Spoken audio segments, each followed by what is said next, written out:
Gibbard. Sagesse des choix, justesse des sentiments. Une théorie du jugement normatif. Préface. Nos cerveaux ne sont pas seulement faits pour comprendre. Une lésion importante à la partie antérieure du cerveau rend la personne qui en est victime, bien qu'elle reste tout à fait apte aux tests d'intelligence, incapable de répondre aux exigences ordinaires du travail et de la vie familiale. Ce lobe du cerveau, lorsqu'il est intact, sert à donner à nos pensées un arôme de sentiment. Par exemple, il pourrait imprimer à la pensée de ce qui pourrait arriver si je ne finis pas mon travail un sentiment de pénible appréhension. Et ce sentiment de malaise peut très bien être ce qui me conduit à achever la tâche en question. C'est ce que nous apprennent les travaux récents du neurophysiologue Antonio Damasio. Je n'ai pris connaissance des découvertes de Damasio qu'après avoir terminé la rédaction du présent livre. Mais elles sont parfaitement en accord avec certaines des choses que je suggère ici, avec mes conjectures sur les fonctions biologiques des sentiments et sur le rôle que ceux-ci jouent dans notre vie. L'œuvre de Damasio nous donne un avant-goût des nouveaux types de compréhension auxquels l'humanité aura accès dans les années à venir, de nouvelles manières de nous comprendre, nous, en tant qu'êtres vivants. Nous en saurons bientôt sur le fonctionnement de notre cerveau beaucoup plus que nous en savons à présent. Ce livre ne parle pas de neurophysiologie, il représente une entreprise philosophique. Mais la philosophie doit faire avec ses nouvelles conceptions scientifiques sur notre espèce, et elles lui sont nécessaires.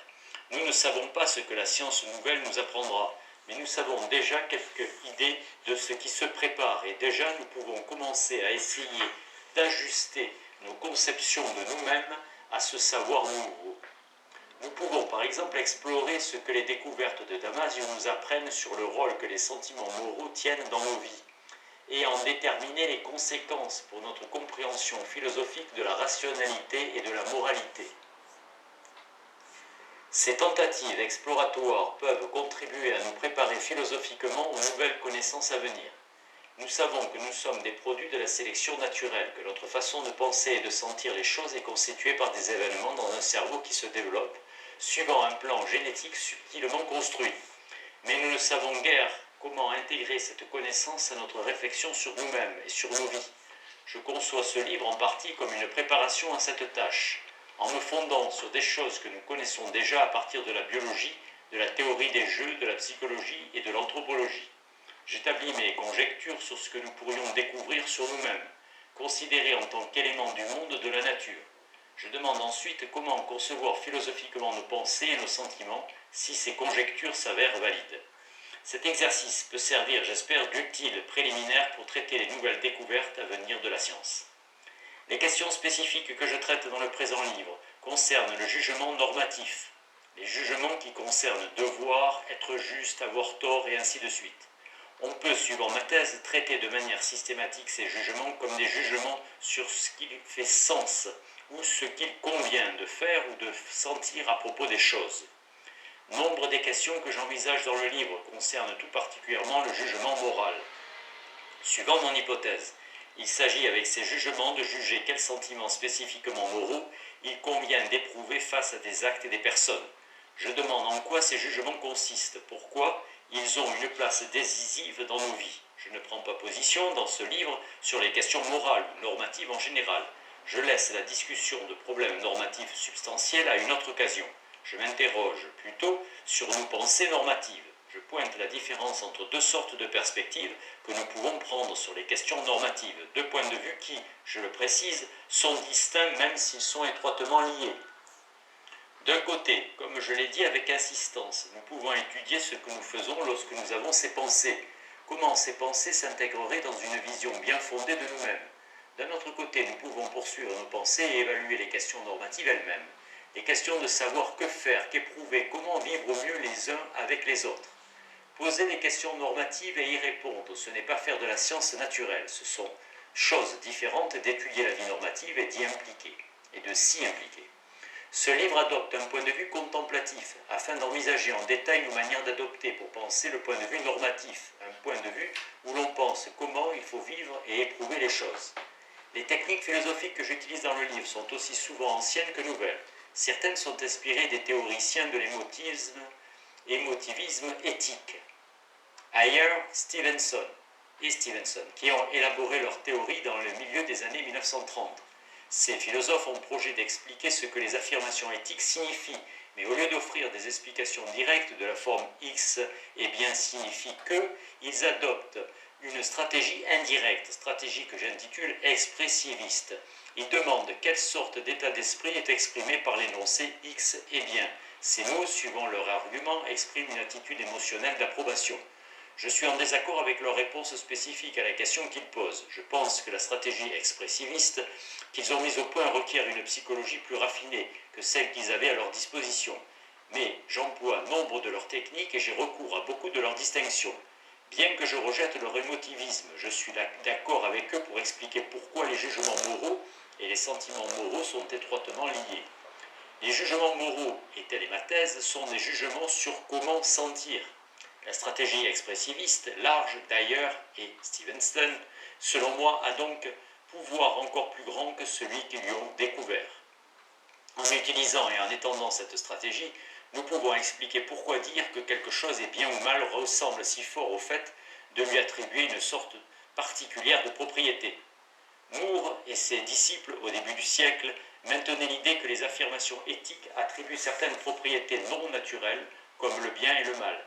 Les techniques expressivistes, comme l'ont vu Ayer et Stevenson, expliquent les traits des affirmations éthiques que Moore avait remarquées tout en évitant le recours à quelques mystérieuses entités non naturelles. Une bonne partie de ce livre explore donc les manières dont la pensée normative peut avoir l'air d'être à la fois de l'ordre du fait et du non-fait. La pensée normative est une pensée sur comment vivre et sentir, et elle peut cependant être objective en bien des sens de ce terme. Les pensées normatives sont des pensées qui peuvent être conçues non seulement comme figurant dans la nature, mais même comme mimant des pensées objectives à propos de la nature. Il est particulièrement gratifiant pour moi de pouvoir à présent exposer cette affaire à des lecteurs francophones. Une part essentielle de mon projet dans ce livre est de m'interroger sur le langage moral et sur la matière dont les jugements normatifs de personnes différentes interagissent dans la discussion normative. J'essaie de comprendre le langage normatif en fonction de son rôle dans ces interactions. Cela m'intéresse tout particulièrement de voir comment les idées que je développe s'appliquent à une communauté linguistique différente de la mienne, avec des traditions sociales quelque peu différentes. Je tiens à m'instruire auprès de lecteurs dont le langage et les traditions diffèrent des miens. Il est beaucoup question dans mon livre de discussion normative. La présente traduction peut me permettre d'élargir le cadre de ma discussion de la discussion normative. La France a joué un rôle important dans ma vie bien longtemps, avant que je n'y pose pour la première fois le pied, et longtemps avant que je n'entende parler de philosophie pour la première fois. Ma mère était une Montréalaise anglophone qui avait une passion pour les langues. À 18 ans, elle passa un an dans une école normale à Auxerre, l'école même que Colette a fréquentée et décrite. Cette année semble d'une certaine manière avoir été le grand moment de sa vie. Plus tard, vers la quarantaine, elle reprit ses études de français et commença à l'enseigner à l'université. Colette devint son centre d'intérêt, et ce pour le reste de sa vie. Elle fut la première à organiser avec une collègue une session consacrée à Colette lors d'une réunion à l'American Modern Language Association. Moi-même, j'ai fait connaissance en grandissant avec le français, non seulement par ma mère, mais de temps en temps durant les étés dans la région de Saint-Laurent. Au lycée, mon instruction fut plus qu'approximative, mais j'étudiais la langue brièvement à Montréal et je la parlais au Québec et en Afrique lors de voyages durant mon service dans la Peace Corps au Ghana. À mon retour, à 23 ans, j'eus enfin mon premier contact direct avec la France elle-même, mais le monde philosophique et intellectuel français demeura longtemps éloigné de moi. Il a été très stimulant pour moi, durant les 10 dernières années, de rencontrer directement des membres du monde intellectuel français et d'apprendre à quel point les successeurs de Descartes et Pasteur, de Condorcet, Comte et Poincaré sont clairs, vivants, pleins d'idées et d'intuitions brillantes. Pierre Bourdieu et Jon Elster m'ont invité à mon premier colloque en France en 1986. Jean-Pierre Changeux au second. J'ai une tête particulière envers Monique Cantos-Perber pour Jean-Pierre Dupuis et pour Daniel Handler, qui ont admiralement travaillé à me mettre en rapport avec les éléments vitaux du monde intellectuel français. Je remercie également John Broome, Ruth Chang et Maurice Salès pour le contact qu'ils m'ont permis d'avoir avec des penseurs français. Je remercie tout particulièrement Paul Ricoeur pour son fascinant commentaire de l'édition américaine de mon livre lors d'un colloque en 1992. J'ai bénéficié de conversations avec bien d'autres philosophes français ces dernières années. J'ai été fortement impressionné par la traduction française de mon ouvrage dans la mesure où j'ai la compétence nécessaire pour l'évaluer. C'est une tâche héroïque pour un traducteur de rendre le langage philosophique d'une langue dans une autre. Le directeur de collection, le traducteur et moi avons travaillé de manière intensive sur une version du premier chapitre, en débattant par exemple sur la question de savoir comment traduire mon expression « it makes sense to » par « il fait sens » ou « il convient de ». Nous nous sommes demandé si le terme resentment en anglais, qui est dans la langue commune et sert également dans les traductions de Nietzsche, devait être rendu par rancune, qui suggère par trop la bouderie, ou ressentiment trop sophistiqué et trop associé à Nietzsche. Après consultation de nombreux francophones, tous d'avis fort différents, je me déclare incapable de décider. Je me contenterai donc d'admirer la qualité du travail de traduction de Sandra Logier et d'exprimer ma gratitude. Chapitre 1. Analyse. Le problème. Pourquoi réfléchir à nos vies? D'un certain point de vue, la question ne se pose pas. Nous sommes une espèce pensante et par chacun dans son coin. Et pas chacun dans son coin. Nous sommes des êtres de conversation. Le silence est une contrainte. Trop de silence, une torture. Les enfants l'apprennent à l'école. Parfois, nous discutons sérieusement et d'autres fois, nous badinons et taquinons, disputons et boudons. Nous racontons ragots et histoires, avec verve dans la mesure de nos possibilités. Si nous nous prenons à ces activités, est-ce parce qu'elles ont un sens? Sont-elles pour nous le moyen de résoudre nos problèmes en les mettant en travail ou en jeu? Nous sommes obligés d'y prendre part d'une façon ou d'une autre, même si nous ne sommes pas en train de réfléchir explicitement à notre vie. Il en a toujours été ainsi des êtres humains. Les Kung du Kalahari sont des chasseurs-cueilleurs, et nous pouvons imaginer en les voyant à quoi ressemblaient nos ancêtres chasseurs-cueilleurs. La conversation dans un camp. Kung est un bruit constant, semblable au sourd clapotis d'un ruisseau, les éclats de rire en plus. Les gens se réunissent par petits groupes durant le jour, ils discutent, peut-être fabriquent des objets en même temps. La nuit tombée, les familles discutent près du feu jusqu'à une heure tardive, ou font visite à un autre foyer, les enfants entre les jambes ou au bras si le vent est trop froid. Marshall. Les Kung San vivent en Namibie, sud-ouest de l'Afrique.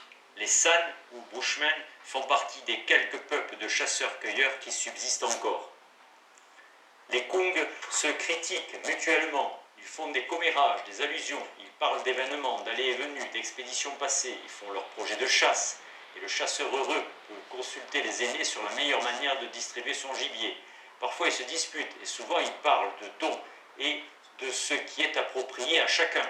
La conversation, on le voit, est bien plus qu'une transmission d'informations.